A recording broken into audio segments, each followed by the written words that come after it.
I am Lydia. I've been married for 3 years and am a stay-at-home mom with a husband and daughter. My husband, Robert, works as an office employee. He's cool and reserved, but he works hard for our family. One day, I received an unusual phone call during his lunch break.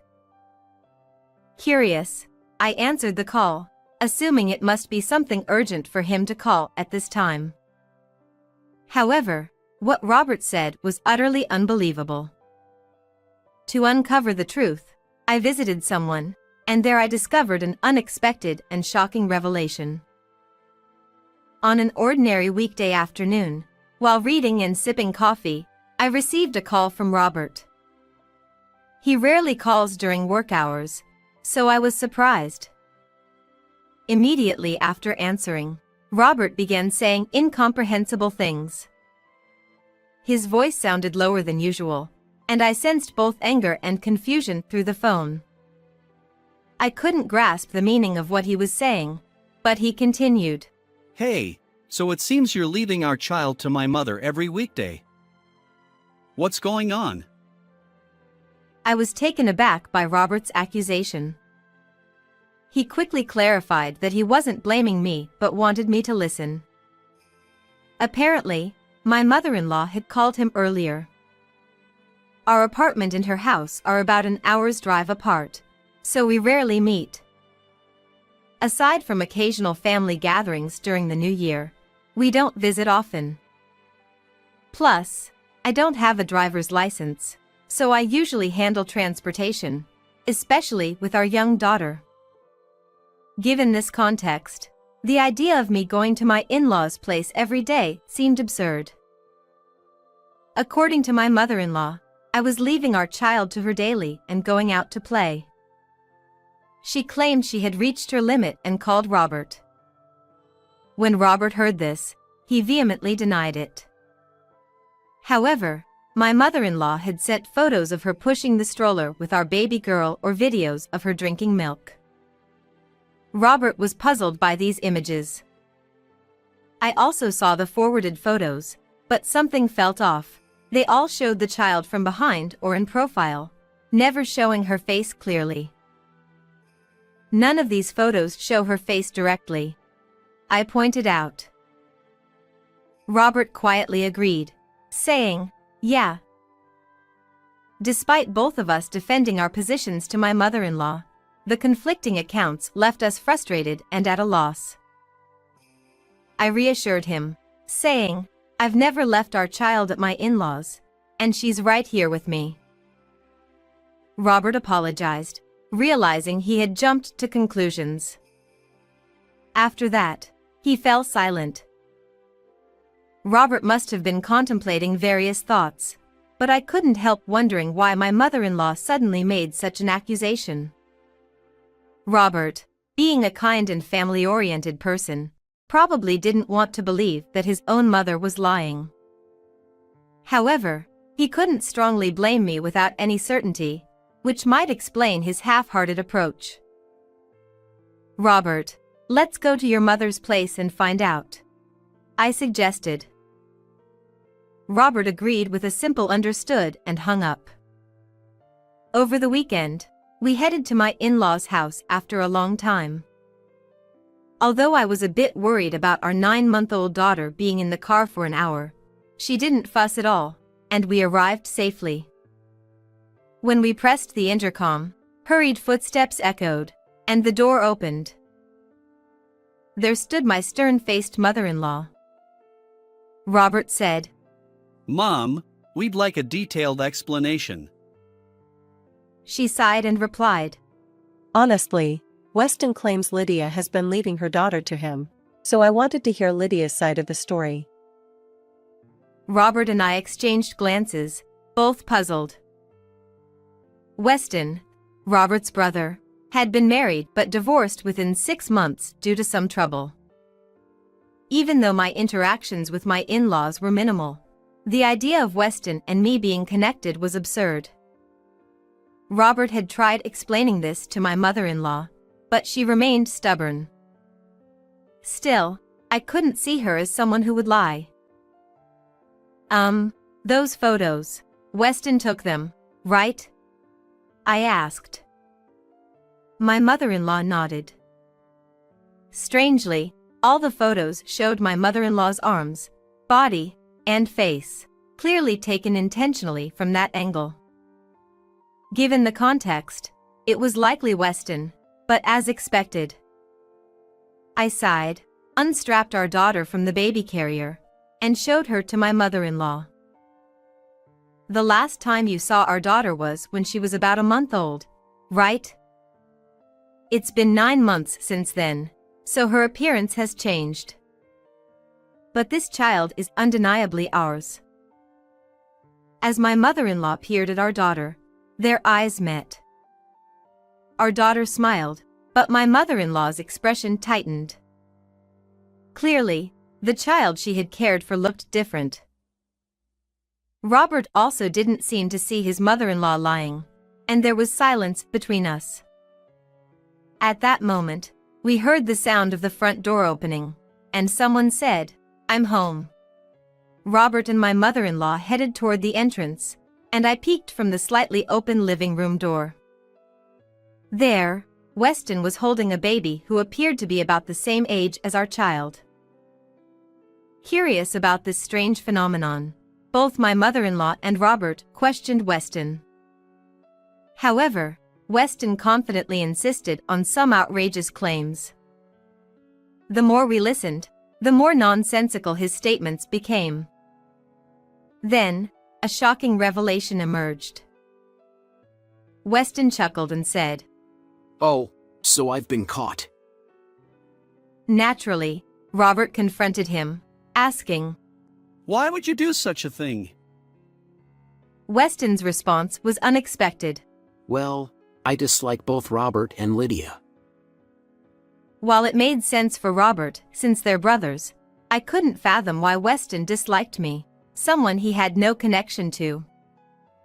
According to Weston, Robert's annoying habit of outperforming him at work was the reason. Interestingly, both Robert and Weston worked at the same company. Their workplace was owned by Robert's uncle, and it followed a pattern where young male family members joined, gained experience, and eventually became independent, strengthening ties between companies. However, despite Robert's rapid promotion to a managerial position, Weston remained an ordinary employee. Frustrated, Weston expressed his selfish opinions. But then, he took it a step further. You know, Lydia, the reason I got divorced was because of you. Honestly, you're cuter than my ex-wife Anna, and she got jealous and asked for a divorce. I had only met Anna once, so her opinion of me hardly mattered. Weston's dislike for Robert led him to concoct a plan to harass his despised brother. Suddenly, our daughter started crying, sensing the tension. As I tried to soothe her, Weston glanced at her and remarked, She's not cute. That was my breaking point. I vowed to teach this incredibly rude Weston a lesson. I was ready, no more holding back.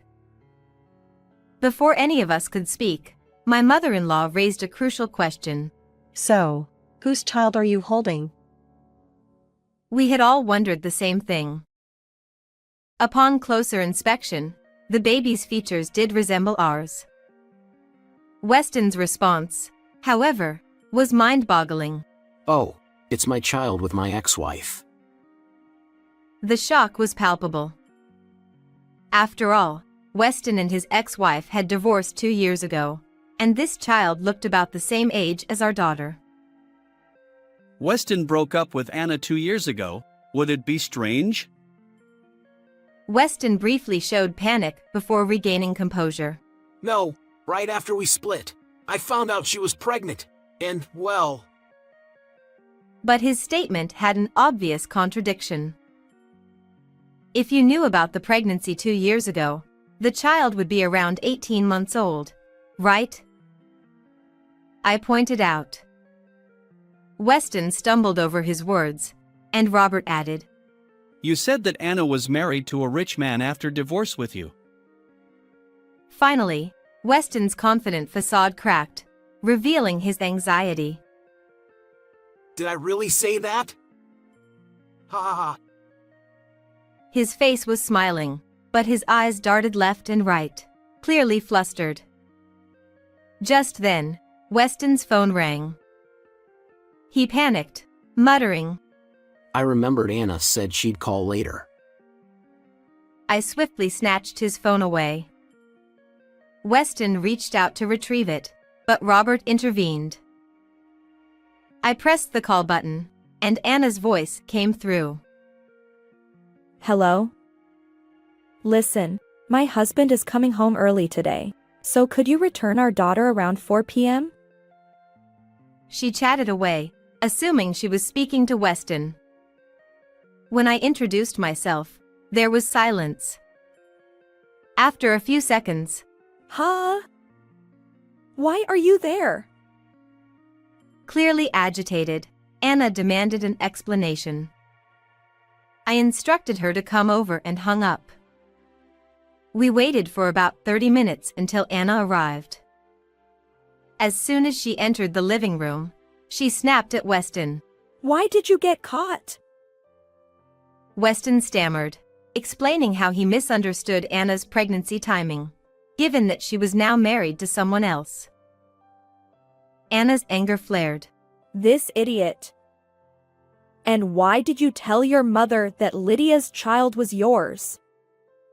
You should have said it was your girlfriend's child. She grabbed Weston's collar, furious at his honesty. Upon further inquiry, it turned out that Anna divorced Weston 2 years ago and remarried 6 months later. While the reason for their divorce seemed to involve me, there was another significant factor. Weston had accumulated substantial debt, making repayment impossible.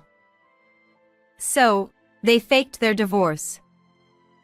Legally separated, Anna married a wealthy man who had been pursuing her. Despite the fake divorce, their lingering feelings remained.